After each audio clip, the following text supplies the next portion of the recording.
where the whispers of the world fade into gentle echoes and dreams of magic await. Tonight, our journey sails away from the quiet corners of the known world into the roaring waves of the unpredictable sea. Imagine yourself aboard the sturdy decks of the Eclipse Voyager, her sails billowing like the wings of destiny against the horizon, under the watchful command of Captain Callum Kenway. Picture the ship, with its dark oaken decks weathered by countless storms, her mighty masts standing proud against the twilight sky. Below deck, the glow of lanterns flickers across walls, lined with maps of distant lands and mysterious oceans. Step ashore and wander the cobblestone streets of the bustling town, alive with the calls of merchants and the jingle of coins. Linger at the market stalls, where exotic spices and silks promise tales from far-off lands. As night falls, find your way to the Drunken Kraken, an inn known for its raucous gatherings and whispered conspiracies. Inside, the air is warm, with the glow of firelight and the rich aroma of spiced ale. So let the mundane fade into the mist and settle into your favorite spot by the fire, surrounded by the sturdy embrace of the Eclipse Voyager and the promise of starlit seas.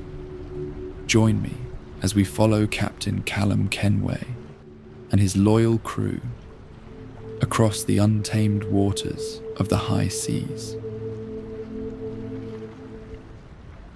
Let's set sail on a voyage together, away from the clamor of our daily lives, into a world of tranquil seas and gentle breezes. Find yourself a cozy spot to nestle into, whether it be your comfortable chair or your plush bed, where you can unwind fully. Softly close your eyes and take a moment to simply exist in the here and now. Draw in a deep breath, feeling the cool air expand within your chest, and then slowly exhale, releasing any tension that lingers in your muscles. With each breath, allow your body to relax more deeply. Your shoulders, your arms, your legs, all feeling wonderfully light and carefree. As you settle into this relaxed state, picture yourself aboard an old wooden ship, gracefully gliding across a vast azure ocean. The sun has just dipped below the horizon, painting the sky in shades of orange and pink. The deck beneath you is sturdy and warm, aged wood smooth under your touch. The ship's timber creaks softly as it sways, a melody of wood and water. Hear the gentle lapping of the waves against the ship's hull, a rhythmic sound that soothes your mind. Feel the soft sea breeze as it caresses your face, salty and refreshing. Look out across the deck and see the sails billowing gently above you, white and majestic against the calming twilight sky. The air is tinged with the briny scent of the sea, mixed with a hint of old timber from the ship, grounding you more deeply in this moment.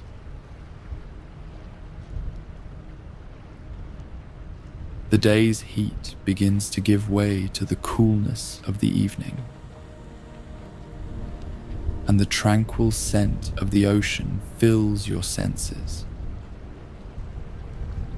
blending with the faint aroma of spiced rum possibly lingering in the air, further enhancing the sense of calm and relaxation.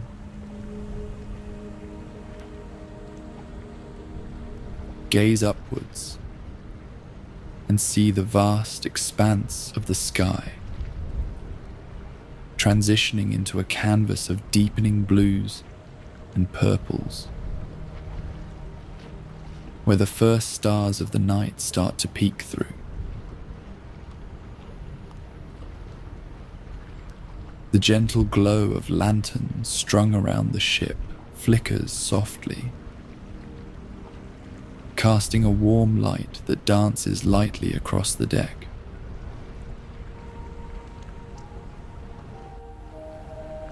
As you breathe in deeply, let the stresses and noise of your day dissolve into the ocean breeze. As you continue to unwind, everything seems more peaceful. The water has calmed. The sails cast graceful shadows that sway softly with the ship. The wooden deck and the helm feels even smoother under your touch. The soothing sounds of the ocean and the rhythmic creaking of the ship continue to lull your senses, deepening your feeling of peace and contentment. Each breath takes you deeper into a state of calm readiness, preparing you to drift through stories filled with the mystery and allure of the high seas. Feel your spirit connect more deeply with the vast ocean, a place where tales of adventure and folklore blend seamlessly, where every whisper of the wind and splash of the waves has a story to tell. Now, fully immersed in this tranquil maritime setting, you are ready to navigate through enchanting tales of old. Let the mystique of seafaring legends envelop you, transporting you to a world where myths sail alongside reality. With your mind clear and your body at rest, let these stories unfold, each narrative a thread in the rich tapestry of maritime lore. The port of Cartagena bustled like a lively market at midday, overflowing with sailors and merchants, whose shouts mingled with the cries of seagulls overhead. The late 17th century Caribbean air was thick with the aroma of salt and tar, and from the chaotic docks, ships of every size and shape bobbed on the sweltering waves, their flags fluttering like the many tongues of distant lands.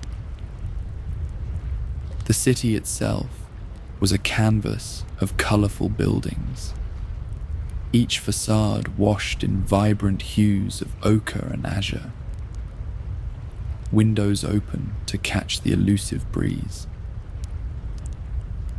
In this era, European powers, with their insatiable hunger for conquest and control, draped their shadows over the Caribbean, their grip tightening around the throats of local populaces and pirates alike. Among the throngs at the port stood Captain Callum Kenway, a figure both dashing and daunting. His piercing blue eyes scanned the horizon with a veiled intensity, and his wavy black hair fluttered in the wind like the dark sails of his ship, the Eclipse Voyager. His face was weathered by salt and conflict, and bore the scars of battles past, but it held all the vigor and determination of youth. His thoughts took him back to a storm-ridden night, after a long and bloody battle. He was below deck, holding the hand of his dying friend and mentor, who had used his last breaths to tell the legend of the Golden Anchor. Forged by the mythical hands of Neptune himself, the anchor was said to command the very ocean, bending storms and seas to the will of its master. His mentor's last wish whispered over the roar of the tempest. "Find the anchor, Callum. Free our seas from the chains that bind it." Callum's search had brought him to Cartagena, where the last known rumors of the anchor had faded away.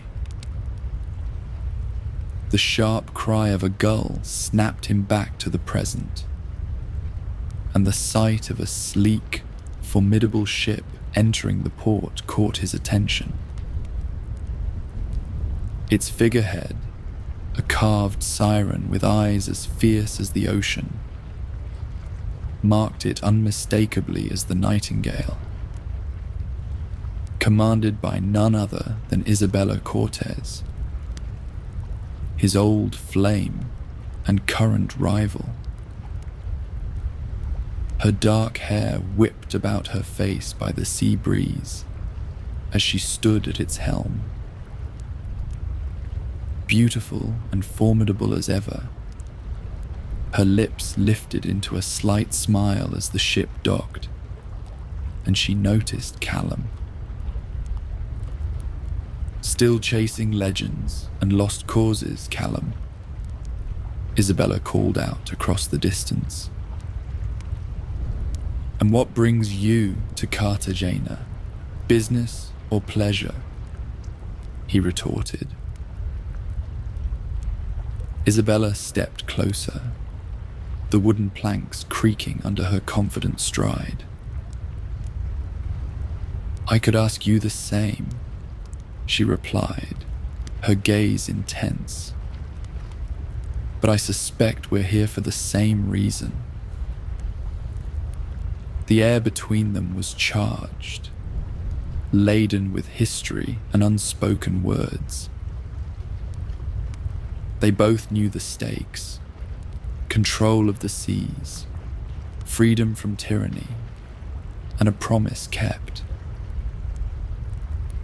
Their conversation was cut short as Callum excused himself, his mind set on a place where whispers turned into knowledge. He made his way down cobblestone streets to the Drunken Kraken, a tavern as old as any tale told within its walls. The Drunken Kraken was nestled in a quieter part of the port, its wooden sign swinging gently with the breeze, the image of a mythical sea creature carved into its surface. Inside, the tavern was a cozy refuge from the heat, dimly lit by lanterns that cast a warm glow over the rough-hewn tables and benches. The air was thick with the smell of tobacco and the tang of sea salt. The walls adorned with nautical relics that each held stories of the deep blue. Callum settled at a table near the crackling hearth, the fire a small comfort against the evening chill. As he ordered a drink, his eyes caught a glimpse of Isabella, secluded in a shadowed corner, her attention discreetly on the room's comings and goings. Typical, he thought to himself, amused by her insatiable curiosity. As Callum sipped his rum, savouring its warmth, a cloaked figure approached and slid into the seat across from him. The messenger's hood obscured his features, but his voice was urgent as he handed Callum a sealed letter. "The anchor's call reaches far, Captain. Trust few," he whispered before melting back into the tavern's shadows. Breaking the seal, Callum unfolded the parchment, his eyes quickly scanning the cryptic contents. A map fragment and a riddle wrapped in aged parchment. At the bottom, a short note was penned in a hurried script. "Guard this knowledge well. You have been chosen by the custodians to restore balance." Callum's eyes grew wide with recognition. His mentor had been a member of the custodians, a secretive faction of exiled scholars and former sailors who dedicated themselves to maintaining the balance of power in the Caribbean. The shadowy group was deeply opposed to any single power dominating the seas, believing it would lead to tyranny and oppression. As the night deepened, the tavern hummed with the low murmur of conversations, the crackle of the hearth, and the occasional clink of glasses. Callum sat alone now, the parchment spread before him on the wooden table, illuminated by the flickering light of a nearby lantern. His fingers traced the lines of the map, and his mind raced with possibilities. As he studied it, Isabella's figure detached from the shadows, her approach silent but certain. A secretive meeting with a cloaked stranger. "You always did enjoy a bit of drama," she teased, but her face was solemn. Callum looked up, his gaze steady. "It seems we're both playing a dangerous game, Isabella. But this," he tapped the parchment lightly, "could change everything." She leaned in, her eyes scanning the document. "The custodians," she murmured, recognizing the name from her own encounters, with whispers and secrets along the edges of the coast. "They believe in balance, not power. Why choose you?" Callum paused for a moment, then leaned in, his voice low amid the buzz of the tavern. "They know I owe my allegiance to no one, and I would not see the anchor used for any one man's gain." He looked at Isabella, a hint of deference in his voice. "But I also know that you've traveled these oceans further than anyone has, and I could really use your help." The suggestion hung between them, a bridge over years of rivalry and lost love. Isabella's eyes flickered with a mixture of surprise. As she considered his offer, her gaze drifted to the fire, watching the flames dance and twist. Finally, she turned back to him, her decision made evident by her resolute nod. "It seems there's no escaping each other, Captain Kenway. But we're taking my ship," she said, grabbing his tankard and draining the last of his drink. As the first light of dawn touched the horizon, Callum and Isabella stood on the deck of the Nightingale, their eyes fixed on the sea ahead. The ship was abuzz with activity, sailors readying the sails, checking the rigging, and securing provisions for what promised to be a grueling journey. "Look here," Isabella said, as they convened at the navigation table. She was pointing to a series of intricate symbols etched near the edge of the parchment. "These symbols are ancient, Phoenician, I believe. They must align with the stars somehow." Callum leaned over the map, his hand brushing against hers, sending a fleeting, unintended spark between them. "Right," he murmured, his mind racing to connect the dots between the constellations and the cryptic clues.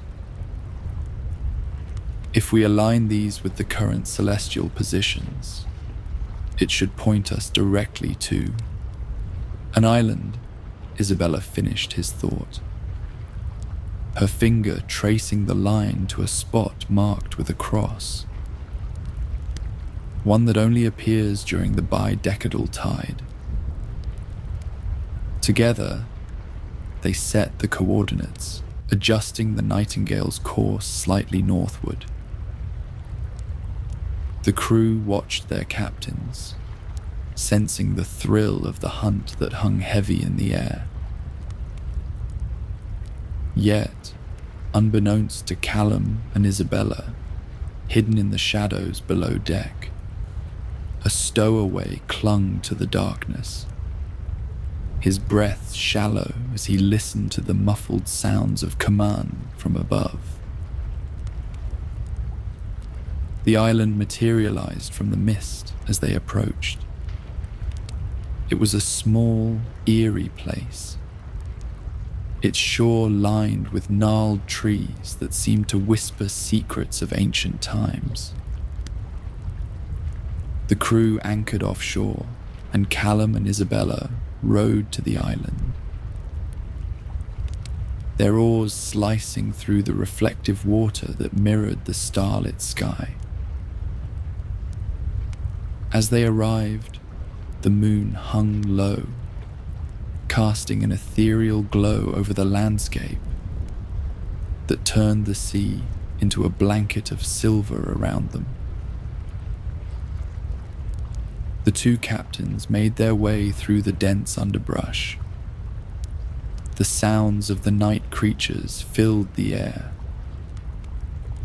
creating a haunting melody that seemed to resonate with the very soul of the island.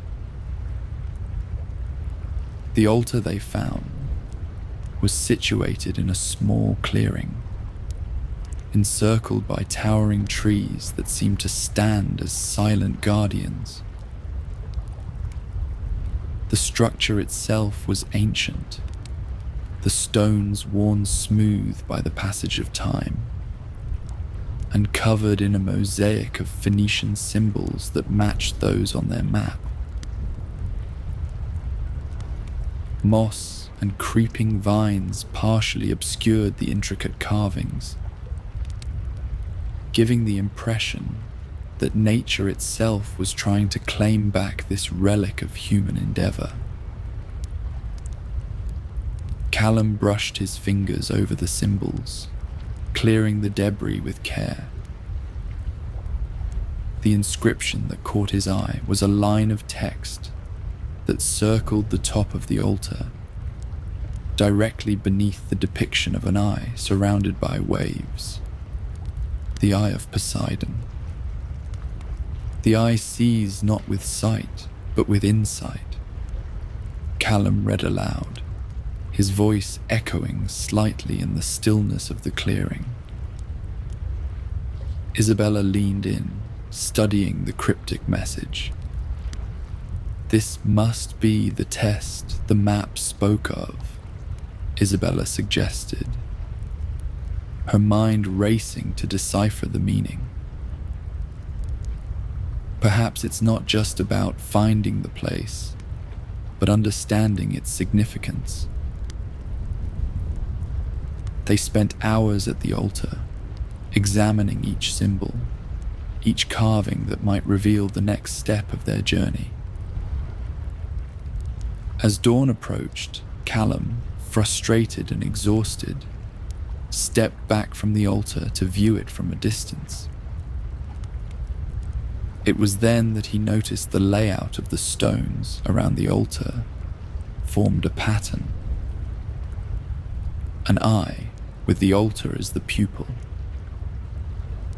"Isabella, look at this," he called out, gesturing her to join him. From where they stood, the arrangement was clear, and as the first rays of sunlight hit the altar, the eye seemed to open, revealing a hidden compartment in the base of the altar. Inside, they found a small, intricately carved trident and a scroll made of a material that felt like silk, but was as tough as sailcloth. Callum carefully unrolled the scroll, revealing a detailed chart of the Caribbean, with a specific location marked, the lagoon known as Poseidon's Eye. "Well done, Captain Kenway.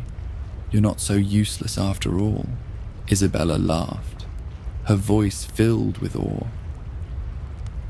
The trident could be a key of some sort, or maybe it's meant to protect us from whatever lies ahead. Either way, we've found our next destination. Callum gave her a wide smile and placed his tricorn hat on her head. "Lead the way then, Captain Cortez." They walked back to shore, speaking of old times and of past adventures. By the time Callum and Isabella had made it back to the deck of the Nightingale, they could hardly remember why a rift between them had ever formed. The Nightingale cut through the waters with the grace of a swan, her sails billowing in the steady wind. One cool, misty evening, as the ship sailed through a fog that seemed to rise from the ocean's depths, Isabella noticed discrepancies that troubled her. A logbook misplaced twice in one day, the incorrect tally of rope lengths, small errors that, on a ship as well run as the Nightingale, spelled sabotage. She whispered her suspicions to Callum as they stood together at the stern, watching the crew go about their duties, under the dim glow of lantern light. "Something is amiss," she murmured, her voice barely audible over the sound of the waves. "Someone is unsettling the order, and I intend to find out who." Callum nodded, his gaze sweeping over the crew. "Let's tighten the watch tonight. Whoever it is might get bold enough to make another move." Under the pretense of a drill, they orchestrated a subtle trap to catch the saboteur. They assigned crew members to unexpected shifts and altered the watch schedule, Callum personally took charge of the night watch, his eyes sharp beneath the brim of his hat as he moved silently across the deck, blending into the shadows. It wasn't long before a figure slipped quietly from below deck, a hood masking his features, moving with a cautious grace towards the navigation room. Callum followed at a distance, his boots silent on the wooden planks. As the figure entered the navigation room, Callum signaled to Isabella, who was waiting on the opposite side. They converged at the door, trapping the intruder inside. With a swift motion, Callum grabbed the spy by the collar and dragged him into the moonlight.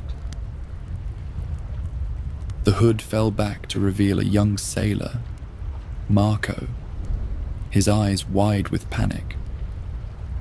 "Marco," Isabella exclaimed, recognition flashing in her eyes. "Why?"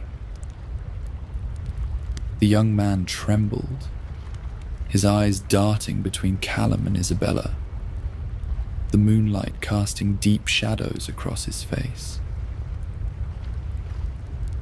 "I was paid to report your course. I didn't want to, but the gold, it was more than I've ever seen." Isabella's expression hardened. "Who paid you? Speak truthfully, and we might yet spare you from the sea's depths." Marco's resolve crumbled, and he spilled the names of rival captains, along with a shadowy figure from the colonial governor's circle, all hungry for the power of the golden anchor. "You have a choice," Callum said, his voice low but not unkind. "Help us, truly help us, and perhaps you can redeem yourself." Faced with the stern but fair judgment of the captains, Marco nodded, his relief palpable. "I will help you. I swear it." From then on, Marco's actions were closely watched, but he proved to be a valuable ally. He knew the ways of the spies who sought to undermine Callum and Isabella, and with his assistance, they steered clear of several traps laid along their path. As they approached the coordinates marked on the map, the sea began to change. The water darkened, turning a deep, opaque turquoise, and the air grew heavy,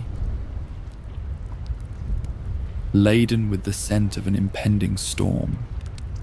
Callum stood at the helm, the trident they had found at the altar now securely tied to his belt. Beside him, Isabella scanned the horizon, her eyes narrowing as they caught sight of the looming clouds that began to gather around their destination. "The Eye of Poseidon," she murmured, the name echoing the ominous feel of the waters beneath them. The lagoon was infamous among seasoned sailors.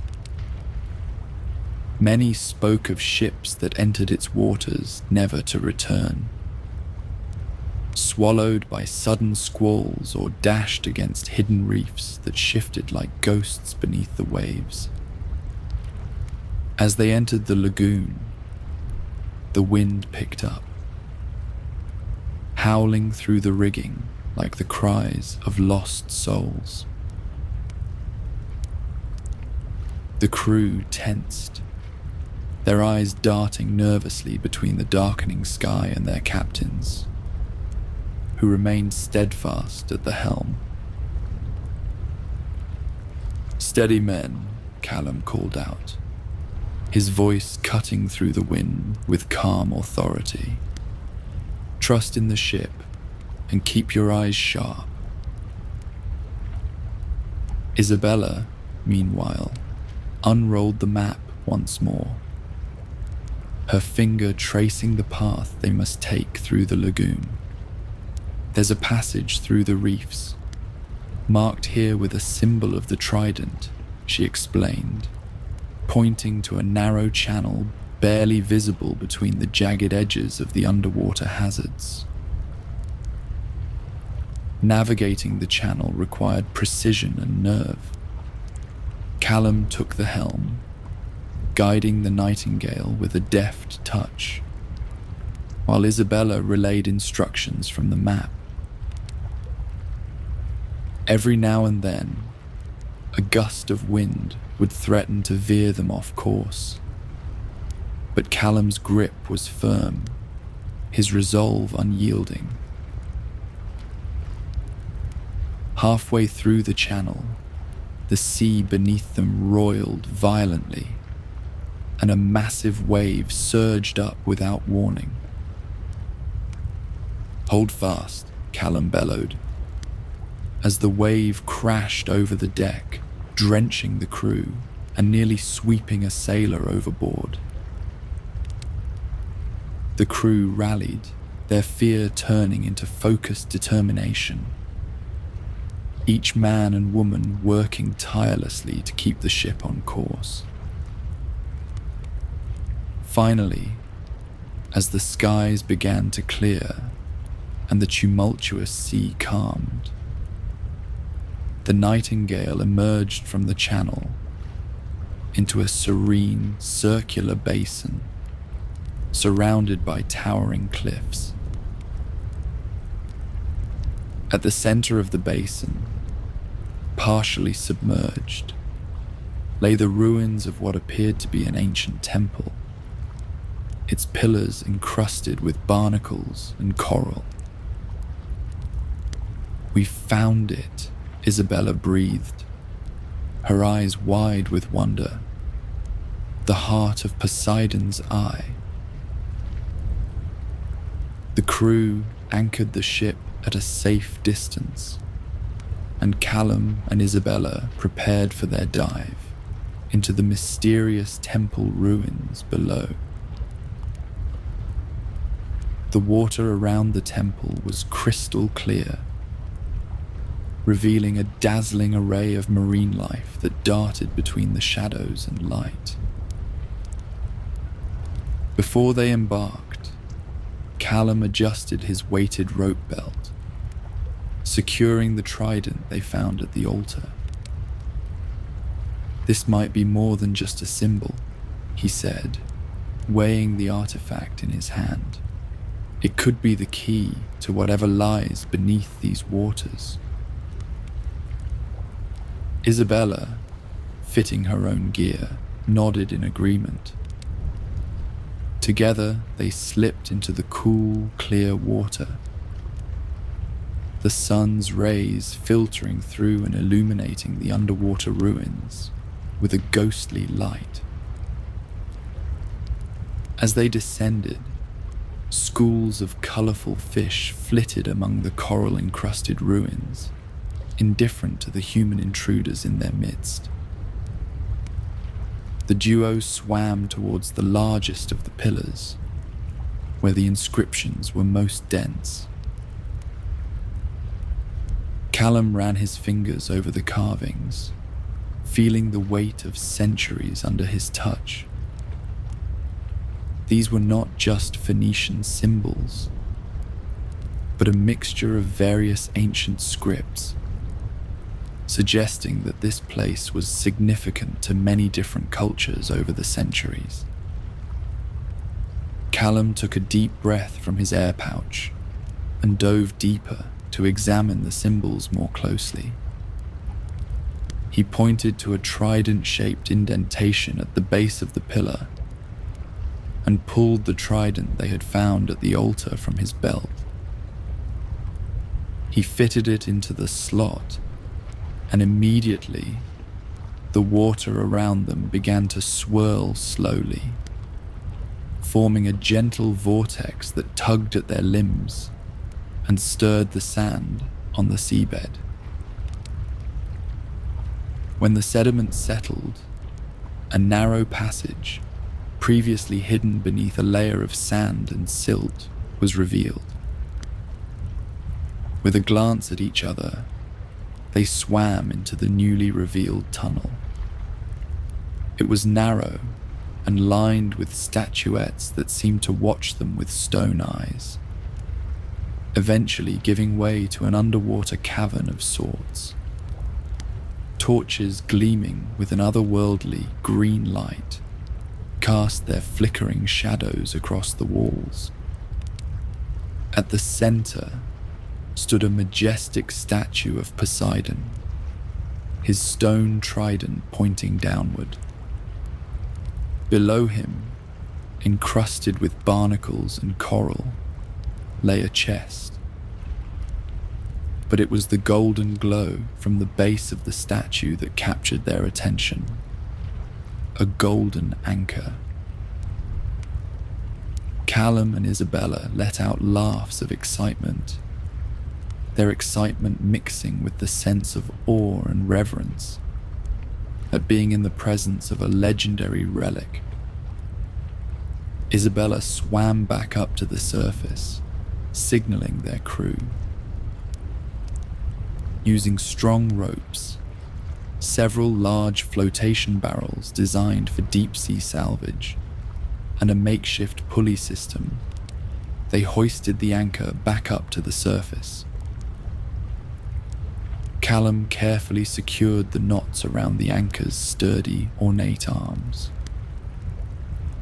Above, the crew of the Nightingale worked in unison, pulling on the ropes, sweat dripping down their brows. The water around them filled with a flurry of bubbles and sediment as the anchor ascended, guided by the steady hands of Callum and Isabella. They swam alongside it, ensuring it did not sway too much or bump into the cavern walls. Back on board the Nightingale, as the crew cheered, Callum and Isabella shared a quiet moment at the stern, looking back at the looming cliffs of the lagoon. "We've done it," Isabella whispered, awe mingled with a hint of fear in her voice. "Yes, but now comes the harder part," Callum replied, his eyes fixed on the horizon, deciding what to do with it.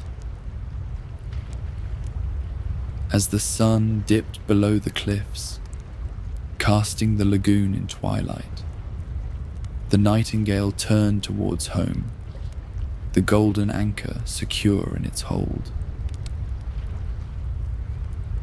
Callum and Isabella spent long hours in her cabin, poring over maps and historical texts, debating their next moves. They knew the significance of their find, not just as a treasure, but as a powerful artifact that could change the balance of power in the Caribbean. "We cannot let this fall into the wrong hands," Isabella said, her expression serious as she traced a finger along the coastlines on the map. "Nor can we use it to impose our will, like the colonial governors or rival pirate lords would." Callum nodded, his eyes dark with the gravity of their decision. "We use it to protect, to maintain balance. Maybe it's time we think about forming a council, a group of trusted captains who can safeguard the seas and keep each other in check." Isabella considered this, her gaze thoughtful.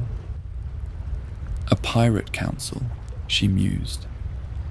"Not rulers, but guardians. We would need to be careful, selective in who we trust. Many nights later, they were back in familiar waters. The bustling port of Cartagena in clear view. That afternoon, they docked the ship in the harbour and sent out stealthy messengers to various pirate captains. First, they approached Captain Louisa Moreno, renowned for her navigational skills and unwavering fairness in dealing with both allies and rivals. Her ship, the Cerulean Gale, had been a haven for those seeking respite from tyranny. Next, they summoned Captain Tobias Finch, a tactician whose clever strategies had saved many pirate vessels from the clutches of the colonial navy. His ship, the Raven's Shadow, was a frequent bane on the horizon of enemy fleets. Finally, they called upon Captain Malik Azari, known for his vast network and the loyalty he inspired among his crew. His ship, the Desert Wind, had bridged the waters between distant lands, bringing news and aid to those in need.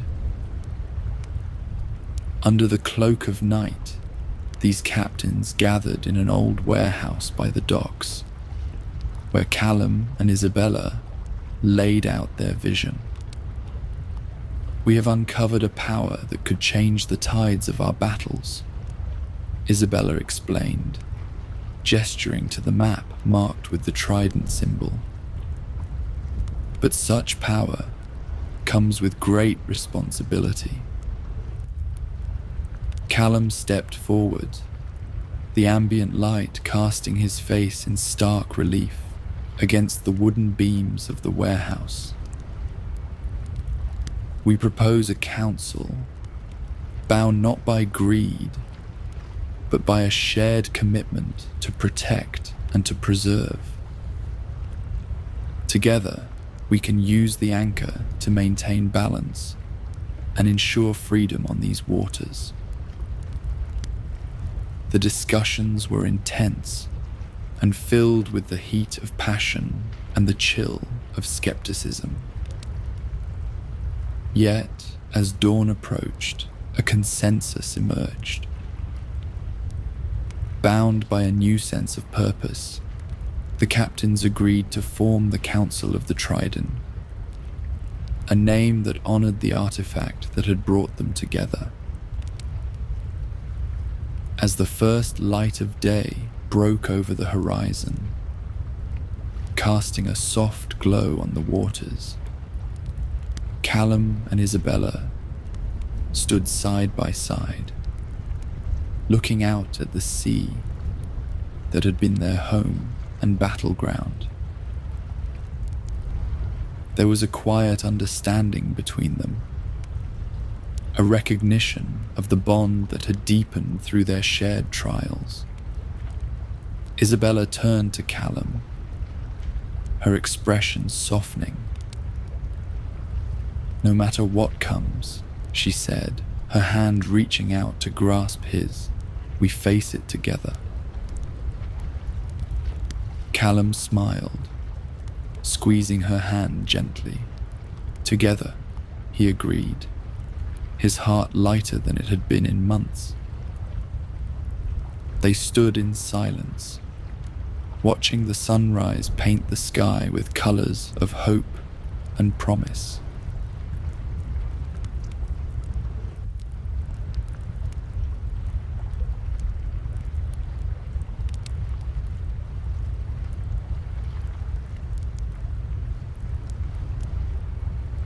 As we dock our ship and tie off the ropes of tonight's swashbuckling adventure with Captain Callum Kenway and his quest for the golden anchor, I hope you felt the salt spray on your face and the thrill of the high seas. Let the sounds of creaking timbers and distant waves linger in your dreams. Good night, my dear friends.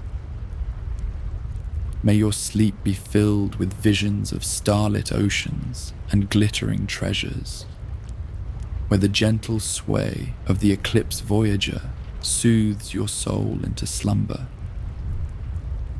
Let the legend of Captain Kenway and his loyal crew envelop you, cradling you in tales of daring escapades and legendary conquests, until the sunrise streaks the sky with the promise of new horizons.